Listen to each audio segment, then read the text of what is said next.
Hello बच्चों, NEET 2025 chemistry paper का एक क्वेश्चन है। देखो क्या बोल रहा है, इसको सॉल्व करके देखते हैं। इसने बोला है कि choose the one equal number of atoms.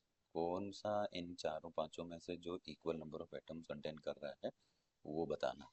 अब एक बात बताओ, एटम का फॉर्मूला क्या? तो पहले तो मोल का फॉर्मूला लगाओ। तो यहाँ हमें सबके मास गिवन है ना, काम करो given mass upon molar mass से इन सब के मोल निकालो। जब मोल आ जाएंगे तो एन इंटू एन ए कर देंगे, बट उसके साथ में उनके एटम्स भी लिखेंगे कि कितने एटम्स वहाँ है अभी। ठीक है, तो हम अगर यहाँ एक बार इसको सॉल्व करके देखें कि एटम्स के मास कितना आ रहा है, given mass upon molar mass कितना कितना है, उससे फिर मोल कितने आ रहे हैं वो पता चल जाए, तो फिर उसमें हम फॉर्मूला रखें। चलो पहले वाला देखो, 212। तो 212 में Na2CO3 का मोलर मास उसने ऑलरेडी 106 दे ही रखा है, तो हम मोल फाइंड कर लेते हैं ना, given mass upon molar mass से। ये सीधा सीधा टू टाइम में कैंसिल हो रहा है, 2 मोल आ रहे हैं। और 2 मोल में अभी जैसा मैंने बोला कि N into atoms into N A करेंगे।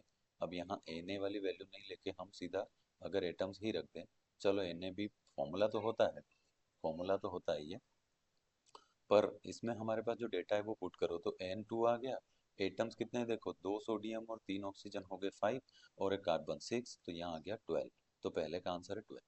सेकेंड वाला देखो, सेकेंड वाले में भी N is equal to 248 upon कितना करना है, वहाँ मास लिखा है 62। ये भी टू टाइम में ही जा रहा है, तो 62। तो ये टू टाइम में अगर कैंसिल हो रहा है तो ना, सॉरी सॉरी सॉरी, टू नहीं 4, ये 4 टाइम में जाएगा ना। ये हो रहा है सीधा सीधा 6 4 ज़ा 24। ठीक है, तो ये 4 टाइम में जा रहा है। अब हमारे पास Na2O के 3 एटम है, तो 4 इंटू 3 करें तो ये आ जाता है अगेन 12। अच्छा, साथ में Na लिख सकते हैं, Na की कोई दिक्कत नहीं है, वो एक कांस्टेंट है, एवोगाड्रो कांस्टेंट। थर्ड पे आते हैं, 240 दिया है, तो 240 का गिवन मास कितना है वो देखो, 40। तो 240 अपॉन 40, 0 0 कैंसिल, 4 6 ज़ा 6 24। और कितने एटम है, 3 एटम है, तो 6 इंटू 3 करो, 18 आ रहा है। ठीक है भाई, 18 वाला नहीं चाहिए, क्योंकि हमें चाहिए क्या, इक्वल नंबर। तो यहाँ पे 18 वाला इक्वल में नहीं है, ये अलग जा रहा है।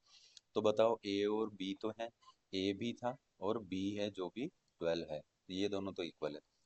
डी देखो सी वाला नहीं आया। डी देखो, डी में 12 ग्राम ऑफ क्या दिया है बोलो, 12 ग्राम दिया है हमको H2 का। तो H2 का मास होता है 2 ग्राम हाइड्रोजन गैस का, तो डायरेक्ट कर दो, फिर 2 आ जाएगा 6, और उसमें 2 एटम होते हैं तो फिर से तो ये भी 12 आ गया, राइट। तो ये भी आ रहा है डी। ई देख लो, ई कितना है, 220, और मास कितना है 44, CO2 का मास 44। तो ये मुझे लगता है 1/2, तो पॉइंट, तो ये 5 आंसर आएगा बेटा। और CO2 है ना, तो 5 इंटू 3, तो ये भी 18 आ गया, सॉरी 15 आ गया। तो इसमें 12 हमारा डी में है और ए में और बी में। तो यहाँ मिला लो कौन कौन से ऑप्शन में आ रहा है।